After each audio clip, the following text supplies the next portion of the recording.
Paix sur tous les frères et sœurs, vous allez bien. Aujourd'hui, on va parler de la Zakat el-Fitr, comme je l'ai renommé dans le titre, la Zakat el-Fric, puisque, comme d'habitude, ça va parler de fric. Voilà, le veau d'or de l'humanité.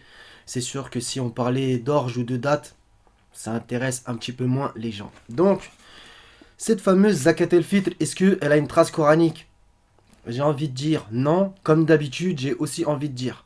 Voilà. Donc on va étudier, comme tu as vu, Bukhari, un autre petit livre et un autre livre qui est à l'intérieur, puisque voilà, pour comprendre un petit peu leur idéologie, bah voilà, il faut une bibliothèque.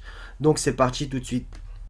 Donc on commence par Bukhari, j'ai envie de dire la base des bases. Extra coranique, comme d'habitude. Donc le Seigneur, il a rien parlé de cette fameuse Zakat el-Fitr. Donc au passage, encore une fois, Mohamed il a bon dos, on peut se faire du fric sur son compte, comme d'habitude. Voilà, on va regarder un petit peu tout ça. Donc qui fixe les prix? Les marchands du temple, j'ai envie de te dire, comme d'habitude. Donc qui la récupère? Comment? Etc. Voilà. Donc tu vas avoir encore une fois des contradictions Sunna vs Sunna. Alors, ça va être du grand n'importe quoi comme d'habitude. Comme je t'ai dit, premièrement, déjà, c'est même pas coranique. Donc déjà, en vérité, il devrait même pas y avoir débat. Mais on va devoir être obligé de le faire puisque, voilà, ça devient limite un piège pour la Oumma, entre guillemets, sunnite. Et voilà encore une façon de récolter la thune, alors que en vérité, à la base, bah, c'est même pas à base d'argent qu'il faut la faire. Mais bon. Donc, à la page 424. Ça aussi, c'est des livres très courts, hein, comme tu vois. Bon. Donc, hadith 1503, donc il y a écrit Ibn Omar, qu'Allah les agrée tous deux, donc Omar et Ibn Omar, dit l'envoyé d'Allah, qu'Allah a pris sur lui et le salut. Ça, c'est toujours au passage, pour pouvoir mieux mentir sur lui d'ailleurs, au passage.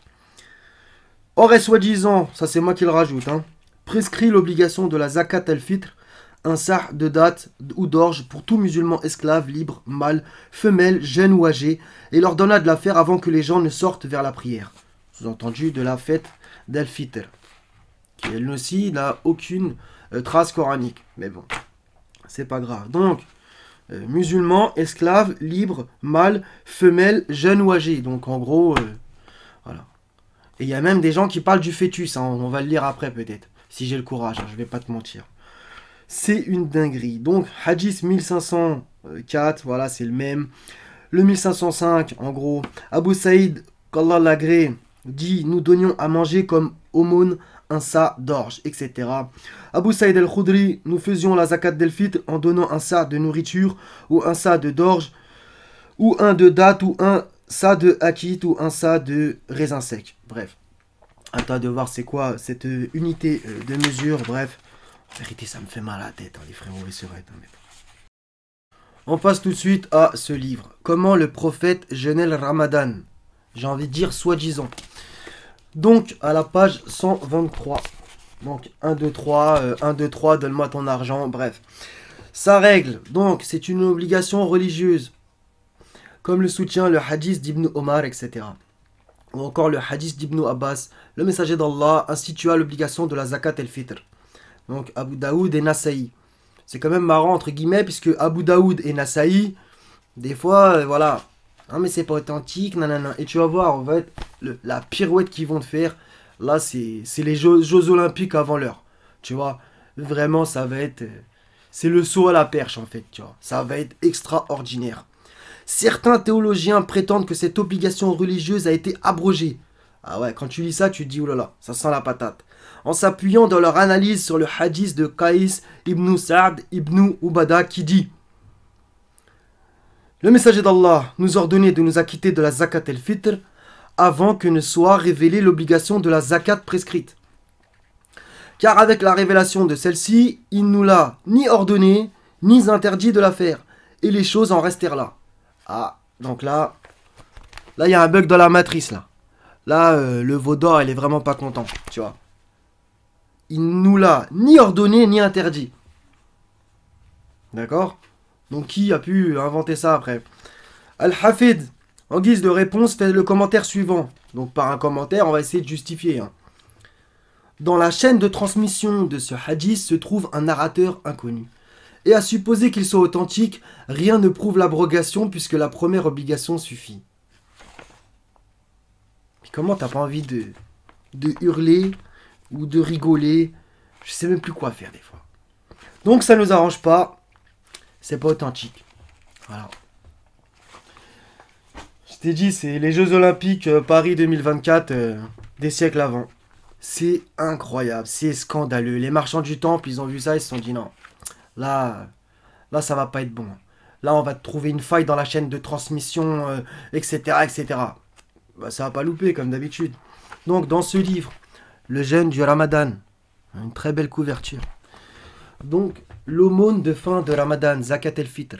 Comme je t'ai dit, ça me coûte cher en post-it, les stabilos aussi, les gars. Va falloir rembourser un jour. Ibn Omar rapporte que le message d'Allah prescrivit l'obligation de l'aumône de rupture du jeûne. Bon, bref, tu vois, comme d'habitude, c'est les mêmes arguments. Mais attention, hein, là, il va y avoir une chute. Donc là, il y a encore le même fameux hadith, Qaïs ibn Sa'd ibn Ubada. Et tu vois, exactement, les perroquets se ressemblent.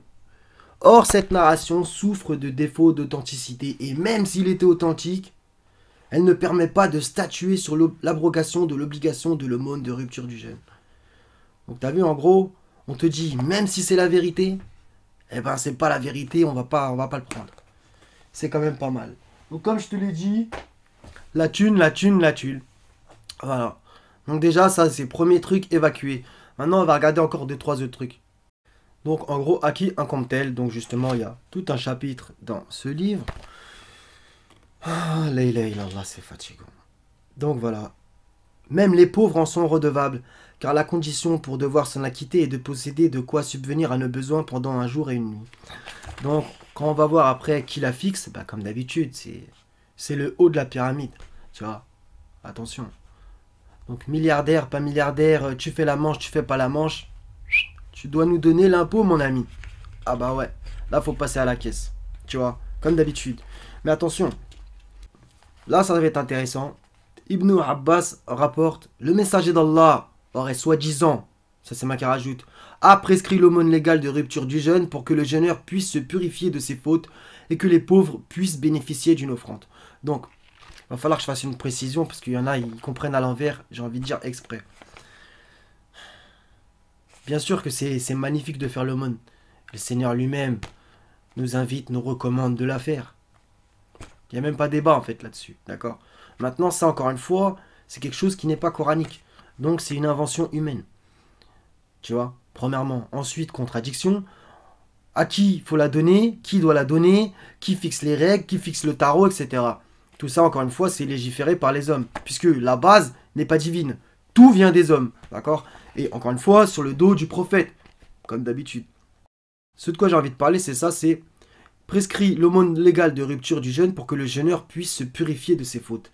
Donc, tu vois, à l'époque, selon l'histoire officielle, encore une fois, voilà, c'est de l'orge, des dates, etc.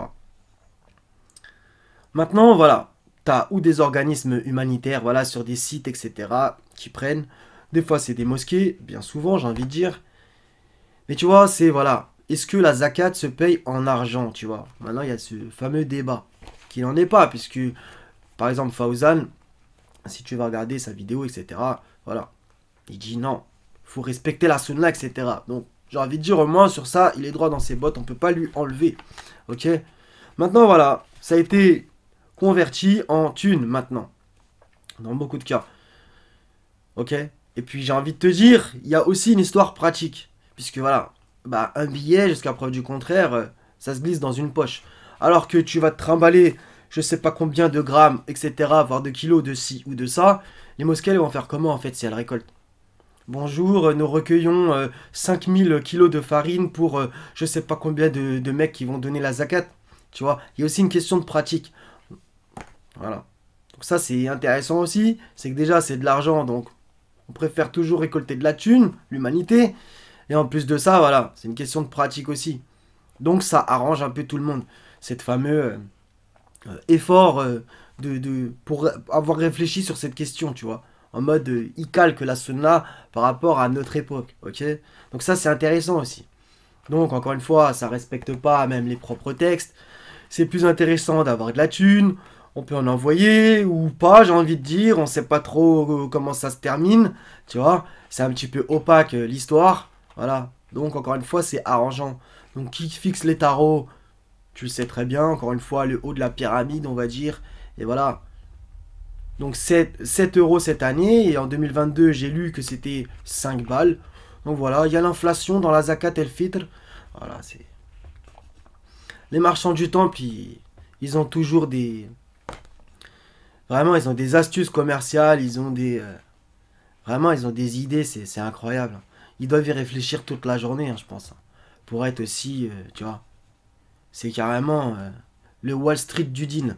Et comme je te l'ai dit, donc des fois, c'est un peu... c'est authentique, ouais, mais là-bas, Houdini, c'est plus authentique. Ah, ça nous arrange pas. Oh, ça nous arrange. Oh, ça nous arrange pas. Tu vois, ils font vraiment ce qu'ils veulent avec les hadiths. Mais vraiment ce qu'ils veulent. C'est vraiment un sketch. C'est vraiment un délire. Déjà, c'est pas coranique. Il devrait même pas y avoir débat. Tu vois, c'est même pas coranique. C'est comme l'Aïd. C'est écrit nulle part dans le Coran. Ça n'existe pas. Mais voilà, ça fait tourner le commerce, tu le sais très bien. Soyons honnêtes. Après, j'ai rien contre le fait que les gens soient heureux, etc., qu'ils se voient en famille. Bien au contraire, j'ai envie de dire. Mais c'est comme Noël, voilà. C'est des inventions qui ne sont ni coraniques ni bibliques, pour parler de ces deux moments, ces deux fêtes. Ok. Voilà. Surtout que l'Aïd, coraniquement, bah, c'est Jésus qui l'a reçu. Oui, tu peux être choqué en entendant ça. Sourate 5, verset 114. Il faut que tu vas le lire en arabe. Voilà. Ou en phonétique.